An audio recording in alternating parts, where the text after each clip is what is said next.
Hello friends, आज की video के अंदर आपको वर्चुअल यूनिवर्सिटी के बीएस इकोनॉमिक्स यानी कि जो 2 इयर्स का बीएस इकोनॉमिक्स प्रोग्राम है उसकी एलिजिबिलिटी बताई जा रही है। यानी कि उसमें एडमिशन लेने का जो क्राइटेरिया है वो क्या है, किस तरीके से जो है वो एडमिशन उसमें आप ले सकते हैं। सो एलिजिबिलिटी ओवरव्यू अब हम देखते हैं। सो पहले जो है वो eligibility for associate degree holders, ऐसे ग्रेजुएट्स, ऐसे स्टूडेंट्स जिन्होंने एसोसिएट डिग्री अपनी कंप्लीट कर ली है, उनके लिए एलिजिबिलिटी क्राइटेरिया क्या है वो पहले आपको बताया जा रहा है। सो डायरेक्ट एडमिशन का क्राइटेरिया यानी कि डायरेक्टली उनको एडमिशन मिल जाएगा। 5 सेमेस्टर के अंदर उनको डायरेक्ट एडमिशन मिल जाएगा अगर उन्होंने सेम डिसिप्लिन के अंदर एसोसिएट डिग्री की हुई है। यानी कि इकोनॉमिक्स के अंदर ही अगर उनकी एसोसिएट डिग्री है तो उनको डायरेक्टली 5 सेमेस्टर के अंदर एडमिशन मिल जाएगा। अगर उनका इंस्टीट्यूट जो एच से रिकगनाइज है, उनकी यूनिवर्सिटी वगैरह या जहाँ से भी उन्होंने डिग्री की हुई है उस एच अगर उसको रिकगनाइज करता है तो उनको डायरेक्टली 5th सेमेस्टर के अंदर एडमिशन जो है वो मिल जाएगा इस प्रोग्राम के। और ब्रिजिंग सेमेस्टर रिक्वायरमेंट है कुछ ऐसे स्टूडेंट्स के लिए जिनके पास एसोसिएट डिग्री तो मौजूद है लेकिन किसी दूसरे डिसिप्लिन में उन्होंने की हुई है, तो उनको एक जो है वो ब्रिज सेमेस्टर जो है वो कंप्लीट करना होगा। और इस ब्रिज सेमेस्टर का मतलब ही यही है ताकि वो एकेडमिक गैप्स को जो है वो पूरा कर सकें, क्योंकि यहाँ पर जब वो इकोनॉमिक्स पढ़ेंगे स्पेशलाइजेशन के तौर पर, उन्होंने बेसिक इकोनॉमिक्स भी नहीं पढ़ी होगी तो उनको बहुत ज़्यादा प्रॉब्लम होगी। इसीलिए उनको बेसिक्स से जो है वो स्टार्ट कराया जाएगा, इसलिए उनको एक ब्रिज सेमेस्टर जो है वो पढ़ाया जाएगा। तो लाजमी उनको वो करना होगा जो कि डिफरेंट डिसिप्लिन से आने वाले एसोसिएट डिग्री होल्डर के लिए।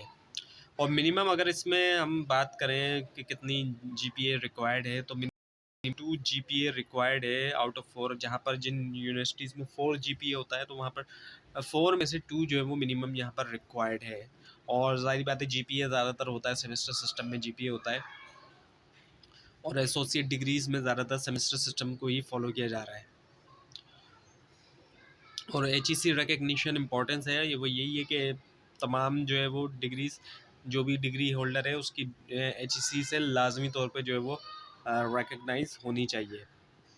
अब है eligibility criteria for BA BSc degree holder. अब ऐसे ग्रेजुएट जिनके पास 2 इयर्स की बैचलर डिग्री मौजूद है, ऑलरेडी उनके पास बैचलर डिग्री है लेकिन 2 इयर्स की मौजूद है, उनके लिए क्या क्राइटेरिया है, बीए बीएससी या बीकॉम वगैरह भी जिन्होंने किया हुआ है।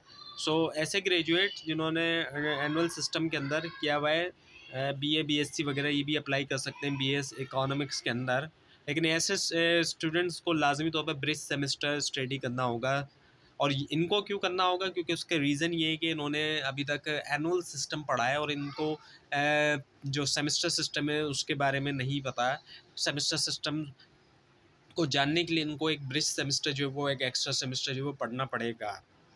जैसा कि आप जानते हैं कि हमारे यहाँ पे पहले जो है बहुत पहले हम देखें तो एनुअल सिस्टम होता था, फिर दोनों सिस्टम आ गए, एनुअल और सेमेस्टर सिस्टम। तो स्टूडेंट्स के पास ऑप्शन होते थे कि वो एनुअल की तरफ जाएं या सेमेस्टर, दोनों ऑप्शन होते थे। लेकिन अब जो है वो एनुअल का ऑप्शन ख़त्म कर दिया, अब सिर्फ जो है वो सेमेस्टर सिस्टम का ही ऑप्शन रह गया है। तो ऐसी सिचुएशन के अंदर अब ब्रिज सेमेस्टर को लाया गया है। और एकेडमिक परफॉर्मेंस थ्रेशोल्ड अगर हम देखें तो एटलीस्ट 45% मार्क्स होना चाहिए। जो डिग्री है 2 इयर्स बैचलर डिग्री जो मौजूद है ग्रेजुएट के पास, स्टूडेंट्स के पास, तो उसके अंदर मिनिमम 45% उनके मार्क्स होना चाहिए।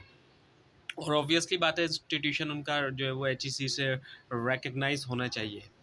तो ये थी आज की वीडियो। आपको इस बारे में कोई क्वेश्चन है और ख़ास तौर पर इसमें कोई इशू है तो ज़रूर कमेंट कीजिए। और इस पूरी सीरीज़ को देखने के लिए और वर्चुअल यूनिवर्सिटी के बारे में मज़ीद जानने के लिए इस चैनल को सब्सक्राइब कीजिए, बेल आइकन के ऊपर क्लिक कीजिए। Thanks for watching this video and best of luck.